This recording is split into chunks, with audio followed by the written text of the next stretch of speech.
ભરૂચ નગરપાલિકાએ શહેરના ધન કચરાને દૂર કરવા માટે હંગામી ધોરણે કંથારિયા ગામની નજીક ખેતર ભાડે રાખ્યું હતું. હંગામી ડમ્પિંગ સાઇટ માત્ર 4 મહિના માટે લેવામાં આવી હતી, જ્યારે આજે 3 વર્ષ કરતા ઉપરનો સમય થતાં આસપાસના ગામના સરપંચ અને લોકોએ ઉગ્ર વિરોધ નોંધાવ્યો.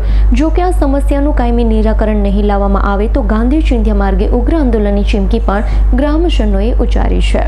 ભરૂચ નગરપાલિકાએ શહેરના ધન કચરાને દૂર કરવા માટે હંગામી ધોરણે કંથારિયા ગામની નજીક ખેતર ભાડે રાખ્યું હતું. હંગામી ડમ્પિંગ સાઇટ માત્ર 4 મહિના માટે લેવામાં આવી હતી, જ્યારે આજે 3 વર્ષ કરતા ઉપરનો સમય થતા આસપાસના ગામના સરપંચ અને લોકોએ ઉગ્ર વિરોધ નોંધાવ્યો છે. આ સમસ્યાનું કાયમી નિરાકરણ નહીં લાવવામાં આવે તો ગાંધી ચિંધ્યા માર્ગે ઉગ્ર આંદોલનની ચીમકી પણ ગ્રામજનોએ ઉચ્ચારી છે. કંથારિયા ગામે આવેલી હંગામી ડમ્પિંગ સાઇટની અનેક ખરાબ અસરો ગ્રામના લોકો ભોગવી રહ્યા છે. તીવ્ર દુર્ગંધ, બીમારીઓ વગેરેનો સમાવેશ થાય છે. જ્યારે આ કચરાને સળગાવવામાં આવે છે ત્યારે સમગ્ર વાતાવરણ ધુમાડા અને ગરમીથી ભરાઈ જાય છે.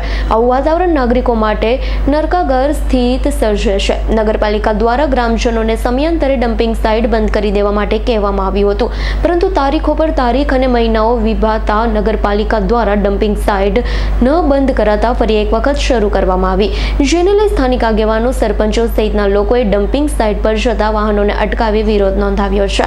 આક્રોશ સાથે ગ્રામજનોએ જણાવ્યું હતું કે વારંવાર ડમ્પિંગ સાઇટ બાબતે નગરપાલિકાના અધિકારીઓ, પદાધિકારીઓને રજૂઆત કરવામાં આવી છે. ગ્રામજનોની માંગણીને ગોળીને પી જતા આજરોજ ગ્રામજનોએ સવારથી જ ડમ્પિંગ સાઇટ પર જાતે વાહનો રોકી હવે ડમ્પિંગ સાઇટ બંધ નહીં કરવામાં આવે તો ગ્રામજનો કલેક્ટર કચેરી રજૂઆત સહિત ઉગ્ર આંદોલન સાથેનો વિરોધ પ્રદર્શન નોંધાવશે.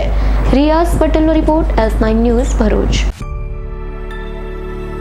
અમારી તમામ માહિતીથી અપડેટ રહેવા માટે જોડાયેલા રહો S9 ન્યૂઝ સાથે.